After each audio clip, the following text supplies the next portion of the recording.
Hello, my name is Max and welcome to a tabletop comparison between Wingspan and Finspan. Now this will only be base game to base game, of course, because there's no expansion for Finspan, it wouldn't be fair. And I'm also probably going to quickly touch upon Finspan Wyrmspan at that comparison. But let's start with this one. So a quick retelling. Wingspan is the original game, that's maybe to mention that. And in this game you are a ornithologist, I believe it's called, the one that look out for birds or something. You are having a bird sanctuary and you're trying to get these birds to land here by building them out in different rows, either in the water or in the trees or in open fields. I believe it's what's supposed to be. And different birds can live in different habitats, some in multiple, so it's all about choosing which habitat you go for. And also every time you do, your actions become better, because in the trees you get food from sometimes the mechanical. In the open field you get the eggs, and in the bottom you get more bird cards to your hand, which you can then play out. And of course, depending on where you want to play the bird, sometimes it also costs some eggs to play it, but that's the basic of the actions. In Finspan you are exploring a sea. I don't know if there's a word for people who like fish. I'm not sure. I can't remember if it says in the rules.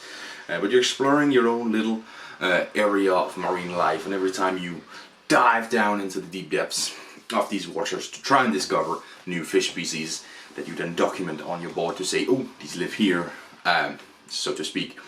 And every time you add a fish, also, it might activate new abilities for next time you dive down. So to speak, you know, you choose to dive down this area, you get more cards, this area you get eggs, this area you get to hatch eggs, because in this one you do get to hatch the fish eggs.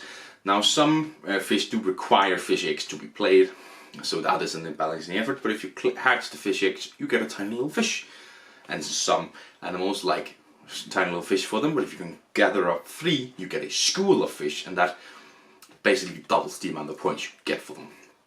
So you're trying to play down as many fish as possible, but also get these schools of fish through activation powers. So that's the difference between. What are these similarities? Well, the similarities are building in 3 different rows, where each row gives you something different. As I said, in Wingspan it's food, eggs and more cards, whilst in Finspan it is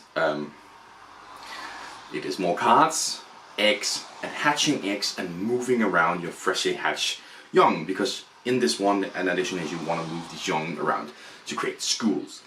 You don't do that in Wingspan.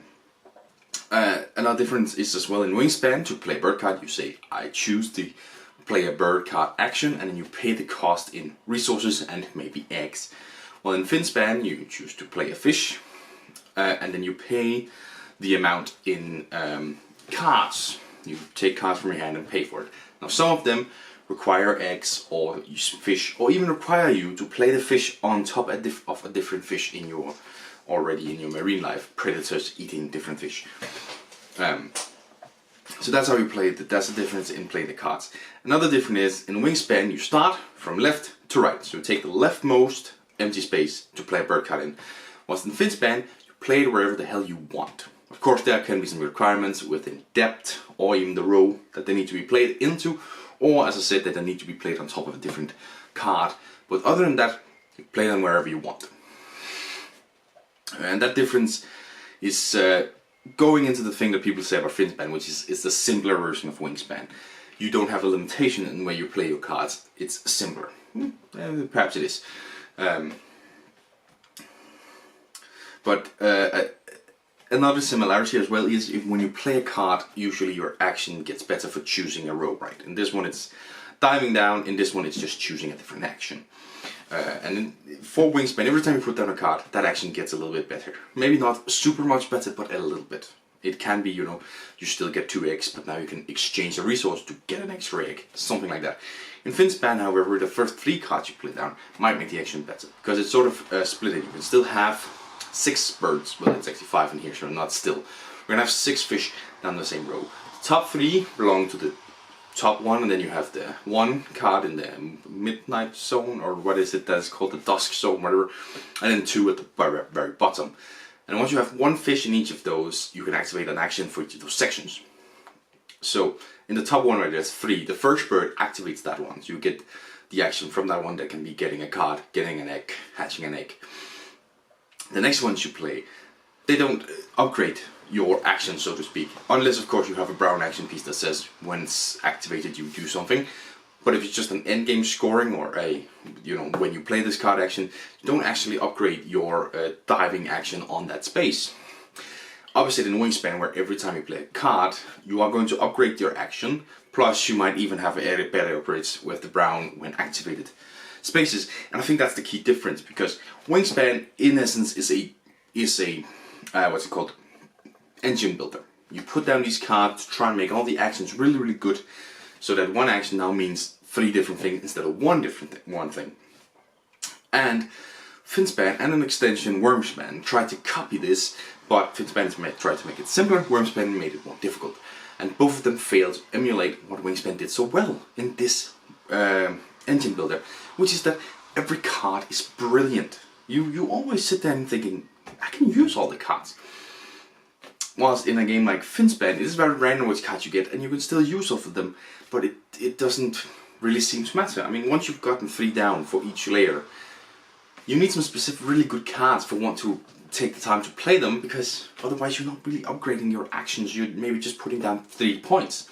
Whilst in the Wingspan it might be 3 points, but also a resource every time you do this action. And that is really powerful, especially if it's early in the game. That can be upwards of 8 extra resources throughout the game. That's really good. Finspan fails to live up to that, and I think in the want to be more simple and not as difficult, it fails to really live up to this engine building hype, and you don't necessarily create something that is amazing. Although I find it a lot easier than Wyrmspan. Now I will bring in Wyrmspan. Wyrmspan just try to block you from building this engine and making it something that's worthwhile. I really dislike Wyrmspan. I do not really dislike Finspan. I like the fact that you just draw up randomly. There's never a choice, which helps people like me and my friend, honestly, who can sit for hours looking at cards and which one of these 2 should I choose. Finspan sort of annuls that one and makes you just draw up cards randomly from the top of the deck. There is no choice. Which is a fine thing if you want to dumb it down a little bit. And I'm saying dumb it down, it's not to be insulting. So that very much works. Playing cards, fish cards out rather than having resources, it does also work. I mean, I love Furry Shuffle, it works perfectly fine. And having the Predators as well go down. These are changes from the original Wingspan that Finspan are making, where you have Predators also go on top of cards. And all of these things really do work, making Finspan a more accessible game, but I don't think it's as good of a game. I still think Wingspan is by far the king of these span games. Because you have this engine building that just makes sense every step of the way, and you don't ever feel like playing a bird card is wasted. Whilst in both Finspan and Wyrmspan you can kind of feel like it might have been a waste, or just not go for something right now because it does make sense. Like an endgame scoring thing, maybe that doesn't make sense to be the first thing you play. In Wingspan, it could make sense to be one of the first things you play, because again, you still upgrade the action. So I'm preparing for the end game while still improving in the now game. That didn't make any sense. And I think that's where both Wyrmspan and Finspan sort of fail, is they don't really make me think about the end game alongside the now game. I'm just gonna say that. Wyrmspan is a lot worse for that, because you need to play 2 cards to do something, and if that card is just bad and you've made a bad decision. Whilst Finspan does not necessarily destroy that, as half the cards you're going to play are going to improve your action no matter what. And then it's quite easy to maybe get other cards. Like, I think the drawing cards action for me resulted in me getting, rather than just 1, which is the beginning step, I ended up having 6 within a few rounds, getting 5 cards, not 6, 5 cards. 6 cards I got towards the end, but it was 5 cards throughout most of the game.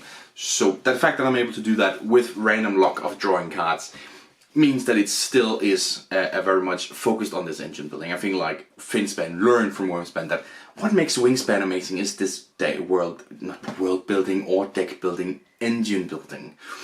Where you're constantly upgrading what you have. And of course you can mess it up, but every card you play down is going to both score you some points, but it's also going to improve your engine. It can be just a little bit like, as I say, one card played down and then only the action on the board is usually not a huge improvement, but a little improvement. And the huge improvement comes with the brown abilities and all of that, that then builds up to create a really brilliant engine towards the end. And Finspan more understands that than Wyrmspan did, to create something that actually makes you feel like you're doing good. I will say maybe, you should learn to focus on all three sides. I think Finspan makes me focus a little bit too much on one aspect of it, depending on what I'm drawing, whilst I always feel like in Wingspan I can spread out a little bit. Not always all over the place, but I feel Finspan lured me in to being more focused on, just this one row, and then, oh, I missed out these rows. That's not brilliant.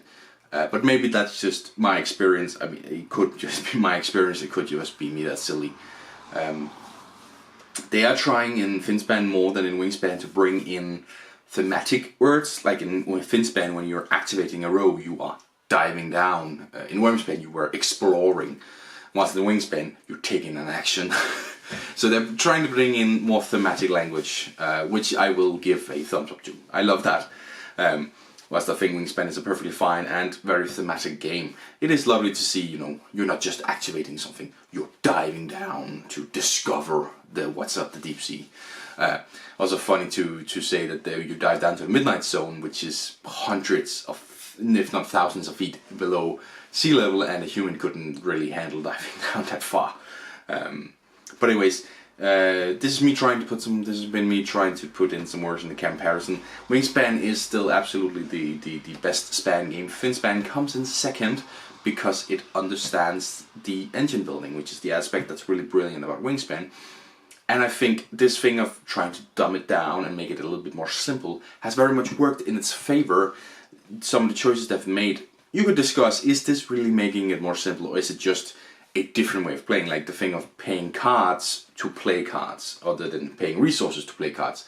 Is that really dumbed down, or is it just a different action, which no matter what you think of it, I think it very much is a fresh breath of air for Finspan, is playing these cards by paying cards. And it worked really well in Forest Shuffle. As I say, I love Forest Shuffle. So that works really brilliantly, so it comes in second. And absolutely on the bottom right now for the span games is Wyrmspan, which just messes up the engine building and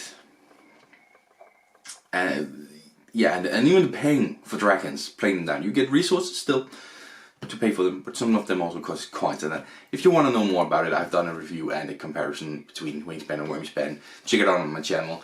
But that's a quick ranking of it and a comparison between these two. Hopefully it works as a comparison. So yeah. There's similarities, but Finspan makes itself its own game and it works well, but Wingspan is still very much the giant. Can I have more complete finishing thoughts on this one? I don't think so. Thank you very much for watching. I'll see you next one. Bye!